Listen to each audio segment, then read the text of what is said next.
Okay, you guys, we did it. We are at the final lesson of our trigonometry unit. In this lesson, we are going to use a big word. The word is solve. We are the Solve It team. We are going to solve right triangles. So to solve a right triangle means to find all unknown side lengths and angle measures. You can solve a right triangle when you know either of the following. Okay, so if you know just two side lengths, for example, here. Obviously, we already know one angle. Yes, I know, but it's called a right triangle. So that's a given that we know one angle measure. We know that it has a 90-degree angle. So if you know the 90-degree angle, you know it's a right triangle, and you know two side lengths, you can solve the right triangle. And we've actually done some problems where you know one side length and the measure of one acute angle, like this one here. We know the hypotenuse is 8 and we have an angle measure of 65, including the 90-degree right angle. So you can also solve those. So these are a little harder. A little more what we're going to work on today are the ones where we don't have an angle measure. How are we going to solve them?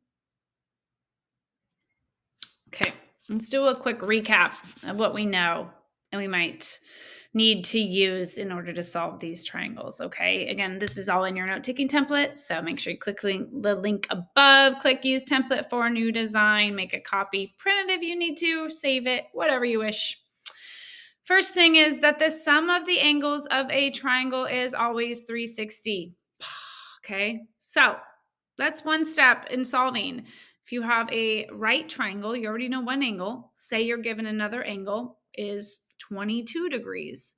We can solve for the third angle right away because we know the sum of the angles is 360 degrees. Did I say 22 degrees? So 90 minus 22, 68 degrees would be your third angle. All right. I hope I did that right. Okay. Next, if you have a right triangle and you know two side lengths, you can use that Pythagorean theorem. Okay. Right triangle, two side lengths. In order to find the third side, you can use a squared plus b squared equals c squared. One step closer to solving that right triangle. And then recall that if you know a side and an angle of a right triangle, you can use trigonometry to find the other side. SOHCAHTOA, sine is opposite over hypotenuse, cosine adjacent over hypotenuse, and tangent opposite over adjacent. But what if you don't know any angles? All these have to do with like knowing at least one angle other than the 90 degree, unless you're just finding one side. If you don't know any angles and you only have a side or another side, how do you find the angles? Okay, we're gonna go through that next. Let's dissect this a little bit. Get our dissection tools. Let's take a look at a new type of trigonometry problem. Interestingly, these problems can't be solved with sine, cosine, or tangent. What? I thought this was trig. In the triangle below, what is the measure of angle L? Okay, we've got angle L. I don't know. Let's go through like what we would do normally when we'd set up trig. Okay, relative to angle L, we know the length of the opposite and the adjacent side. Okay, 35 is that opposite, 65 is the adjacent, opposite over adjacent. That was SOHCAHTOA. So we're going to use tangent. Okay, so we can write that out. Tangent of our angle L is going to equal opposite over adjacent. Tangent of angle L equals 35 over 65. What do we do from here?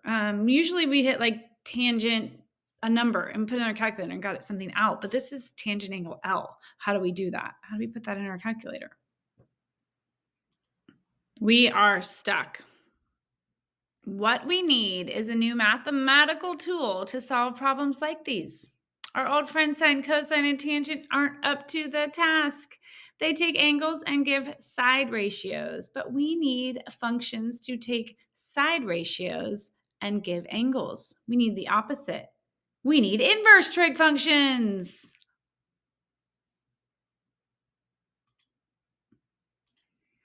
Okay, you guys, Pearl's here for a misconception alert.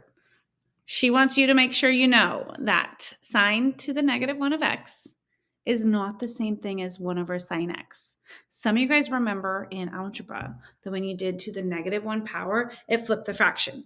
Not the case here, okay? The negative one is not an exponent. Instead, it simply just means inverse function. Sometimes you will actually see inverse sine, inverse cosine, inverse tangent written as inverse. You will see them written to the negative one power. You also sometimes will see arc sine, arc cos, and arc tan. They all mean the same thing. Why do they do that to you? I don't know. Just keep it as one thing. But so you know, they all mean the same thing. And straight from your Big Ideas textbook, an inverse trigonometric function undoes what the original trigonometric function does, as in the case with any other function and its inverse. So inverse trig ratios, the inverse tangent undoes tangent A, inverse sine undoes sine, and then inverse cosine undoes cosine. The key thing to note here is it's just a button in your calculator, okay? So we are going to use Desmos, so make sure you have your www.desmos out and follow along as you do it, so you make sure you're clicking the right buttons on your calculator when we do some problems. Into your note-taking template. This is kind of key this time because I did add in here a cheat sheet for solving right triangles, and we'll go through that in a minute here. But this one's kind of a key one because it encompasses everything we've learned so far. And so if you really just have notes on one lesson, this is the one. So we learned about inverse trig functions. I want to make sure we go through some together using Desmos to make sure you're understanding what buttons you're hitting in Desmos. So we're going to scroll down to right here at the bottom of page A, so 9.6a. So inverse trig functions, again, we're going to use www.desmos.com. So make sure you do have Desmos open. I'm going to go to the main page here, www.desmos.com. Make sure you guys, again, are just hitting that math tools and going to scientific calculator. I believe you can just click here too. Yeah, you can. Okay. So you'll see here in your calculator, again, first off, I've been through this many times, so make sure you guys are paying attention to this part, that the word DEG is in blue, degrees. We are using degrees. We are not using radians, okay? Radians is a measurement that deals with the radius of a circle, and so we're using degrees. We're using out of 360 degrees. So we are in degrees, so make sure that is clicked. Toggle, you'll get them all wrong. Make sure it's on degrees. You'll notice here we have sine, cosine, and tangent. Where are those inverse ones? Where are they? How are they written in Desmos? If you click that function key right here, you'll see more options show up. We have sine, cosine, and tangent. We also have sine inverse, cos inverse, and tangent inverse. We have mean, standard deviation, all these other things that we actually will use in next semester. But for now, we're just going to use these 6 keys for our problems. So make sure you do have that open and ready to go. And you'll find these to be pretty easy once you know the steps, okay? So it says let angle A and B and C be acute angles, use technology. Oh my gosh, what does that even mean? Anytime you see the word use technology, that means use your calculator, okay? Technology is Big Ideas way to say use your calculator, use Desmos. Desmos to approximate the measure of angle A, angle B, and angle C. Okay. What I say here is, so right now you have tangent of angle A equals 0.75. Okay. How do we solve that? What do we put in our calculator? Okay. So I'm going to go through kind of the longhand work of this. And then we'll just do the shortcut after that. So what we want to do is we want to solve this for angle A. We want to know what the measure of angle A is, okay? So really you want to get rid of that word tangent. Get rid of that tan. So then we have A all by itself. To get rid of the word tan, we do the inverse operation. To take the inverse of tangent, we take tan inverse. Tan inverse. That cancels it out, okay? Tan inverse times tan cancels the word out. Bloop. What you do to one side, you must do to the other. So we're going to take the tan inverse of that 0.75, and that's going to give us angle A. Okay, so to get rid of it, take the inverse. It undoes it. So in our calculator, we're going to do tan inverse of 0.75. Tan inverse, go back to main, 0.75. What we're looking for is an angle measure, so it should be a number that looks kind of like an angle measure. So it's below 90. It should be under 90, an acute angle. So we're at 36.8 degrees. Let's round that to 36.9 degrees. It doesn't tell you. So 36.9 degrees is what I'm going to go with for that one. Okay. As we get more and more on these, you'll see that all we're doing is flipping these two places and putting that -1 key in. So we're finding the sine inverse of 0.87, and that's going to give us angle B. Okay, sine inverse 0.87. Make sure you change it. We're doing sine inverse in this case, 0.87. Calculator number 60.5 degrees. It's the sine inverse of that.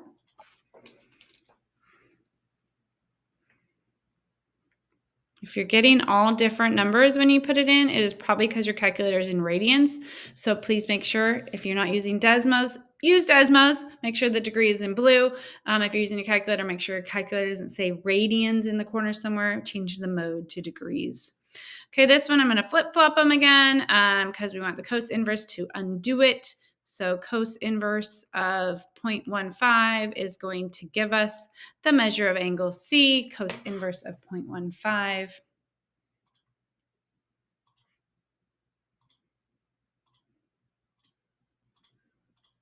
81.4 degrees. Okay, don't take shortcuts. There is no shortcut. 81.4 degrees. Okay, that's just putting in your calculator just to make sure you're all there. We are still going to need to set some equations up and then use this. So that's what we have going on next. Actually, not quite next. It's one after that. Okay. 9.6 example, let G be an acute angle such that the tangent is 0.43. You see that word again, use technology. Anytime you see that, it just means use Desmos, or your calculator to approximate the value. Okay, so again, we've got tangent of angle G equals 0.43. I'm going to go through the longhand version of this, but really you're just undoing it. So we're going to get rid of that tan word. So we're going to do tan inverse. That cancels that out. Angle G equals what you do to one side, the tan inverse of the other side, 0.43. Put that in your calculator, tan inverse of 0.43. Hit that function key, tan inverse 0.43. I think that was the number, right? Yes. Hit enter, 23.3 degrees.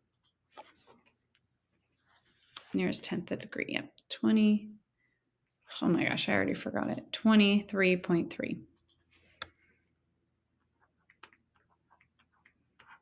Okay, if you get something wrong too because of your rounding or your decimals amount, reach out. I'm happy to give you points back for something like that.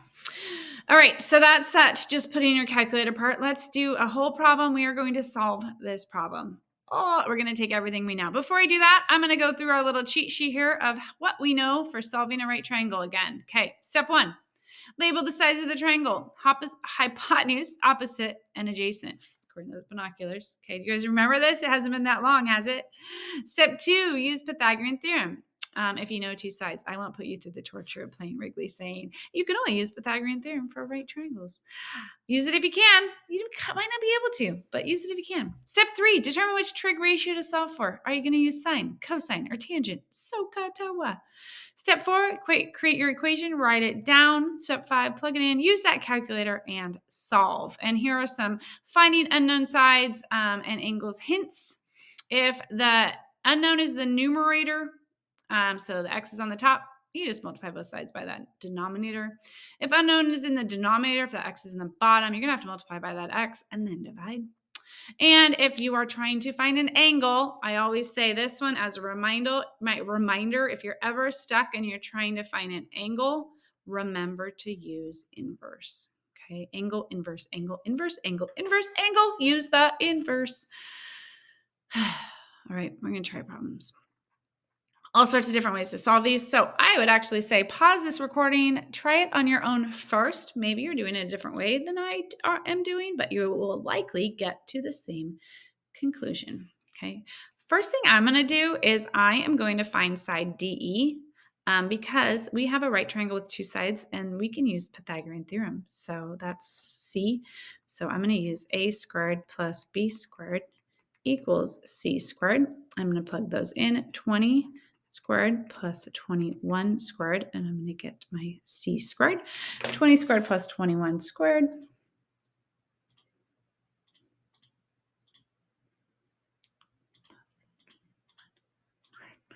841.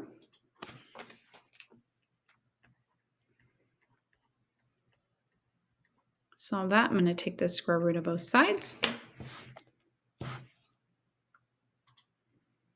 Square root of 841. 29. It's a whole number. It was a Pythagorean triple. So we get 29 for our C. We're almost there, aren't we? We've got one side, C. Bloop. Let's delete that and put it in. 29. Okay, almost done, aren't we? Now we have two more angles we have to find. DE 29. Okay, let's find angle D. This is my theta. That's where I'm going to put my binoculars because that's what I want to find. Remember, we used to be like, what's the angle we know or the angle we want to find? I used to say that too, and you're probably like, why is she saying that? This is why. All right, first step, remember, is to label your sides. So always label your hypotenuse first. Hypotenuse is across from the 90, so this is my hypotenuse. According to my eyeballs is my opposite, so this is my opposite, 21. And then process of elimination, the one next to is my adjacent, 20. This one's kind of nice here since we already solved and we found the hypotenuse of 29 and we know all three sides. We can actually use sine, cosine, or tangent, any of them. I, though, am going to, like, maybe we didn't use Pythagorean theorem first and we actually only knew the 21 and the 20 and we didn't know this side was 29. So that way we only could use opposite and adjacent. So toa, that's tangent. So we're going to use tangent in this case. I mean, you'll see actually when you're trying to find the angle, it's fewer algebra steps. So you might learn to like these. So we write it out just as we would before. Tangent of theta is opposite over adjacent. Again, we're using tangent. You could have used in this case, like I said, all three, but in case you only knew the 21 and the 20, tangent. We're going to plug in what we know. Tangent theta, that angle theta, it had a D there. Just put my eyeballs over it. So it's really angle D. Tangent of angle D, we don't know what that is. We can't put anything in there. Equals opposite. We know the opposite is 21. We know the adjacent is 20. Okay, remember in our notes, remember angle inverse. We're trying to find the angle measure. We're going to use inverse. So make that swap. Inverse tan cancels it out. Angle D is going to equal the tan inverse of that fraction, 21 over 20, okay? That's probably the hardest part is figuring out that swap, but you really just, anytime you're trying to undo it, just think it's like division, but it's not, it's inverse. So you put in your calculator with the inverse symbol, tan inverse 21 over 20. Hit that function key, tan inverse, make sure you make it hitting that one, not just the regular tan. 21 divided by 20. 46.4 degrees.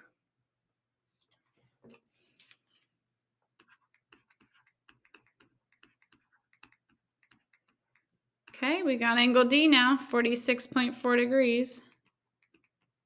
Okay, we could use all sorts of things. We can now use trigonometry, SOHCAHTOA. The easiest thing though, don't forget, remember the sum of the angles? If we know this is 46.4 degrees, all three angles must add up to 360. So 360 minus 90 is 90. If we do 90 minus that 46.4 degrees, that's going to give us our final angle, 90 minus 46.4.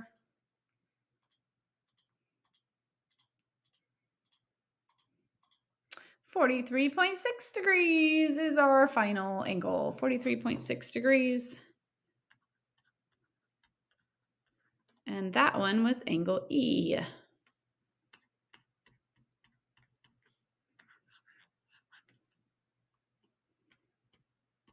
These are all approximate answers, rounded. Also, again, I know I went through this kind of fast. You can always rewind, go through it again. I highly recommend you trying it on your own, catching maybe where you're off. If you got the same answers and you did it differently, totally fine.